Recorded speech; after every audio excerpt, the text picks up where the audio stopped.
So let's go to the Brisbane and Sydney game, the huge upset of the round with the Swans stunning at the Lions at the Gabba by 2 points. We want to quickly just look at, before we look at the fallout of this, which is enormous, but the way that Sydney do this, moving from D50. Yeah, this is what we're calling the Sydney Slingshot. Step aside the orange tsunami. There's a new wave in town, and it's the Sydney Slingshot. I think a really well thought out game plan from Dean Cox, and also well executed by the Sydney Swans. So they got numbers back defensively, and then they just ran in waves using forward handball, using chaos ball at times, which really disrupted the Brisbane defence.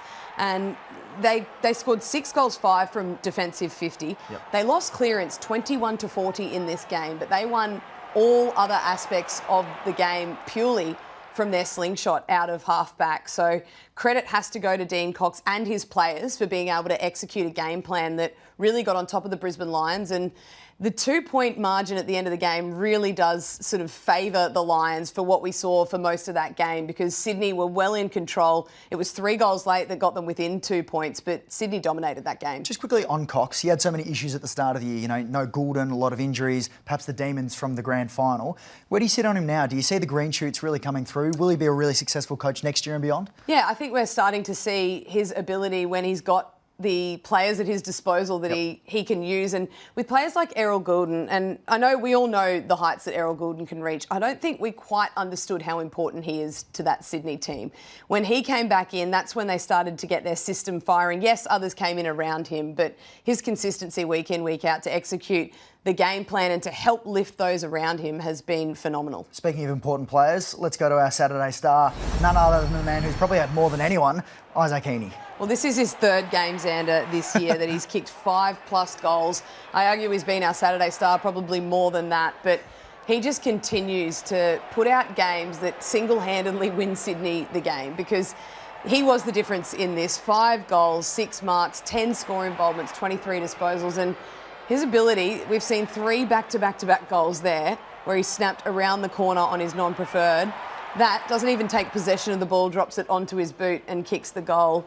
He's starting to really reclaim his form from early last year, which saw him to be the Brownlow favourite. And when you're getting tagged, there's plenty of things you can do to shake your tag. One of them is just take a hanger on them like he did then. And Isaac Heeney, easily our Saturday star, a really great performance from him. Now, we've spoken about Freo in terms of how they've moved up the ladder for the finals fight.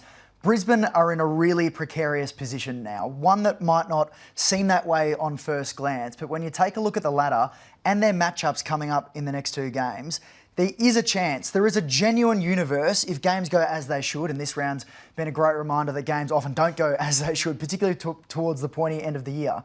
But the Brisbane Lions, the reigning premiers, right now, after being in the top 4 for so long, could maybe miss the lot. Yeah, they, mathematically, as we love saying at this time of year, they could miss. So I think the thing that makes them most vulnerable for me, yes, their matchup. So we see there they've got Fremantle in Perth and then Hawthorn at the Gabba.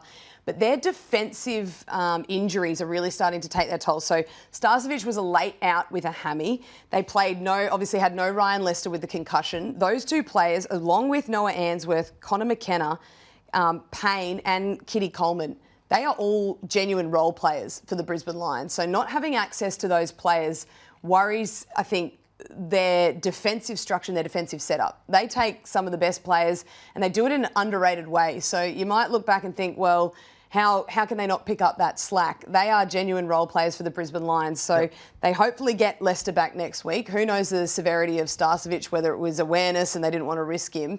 But there's some concerns with their defensive ability to hold up with those injuries, which you can understand. That many injuries to that many key role players does affect your back line and does affect your ability to defend. And a lot of this is going to sit outside Brisbane's hand as well, given there are so many intra-top 9 clashes to come in the next 2 weeks. You've got Collingwood and Adelaide, the Dockers and the Lions, Gold Coast and GWS, Dogs and Freo, Lions and Hawks, and then of course there could be a cellar dweller that upsets the whole lot like they did today with the Swans against Brisbane.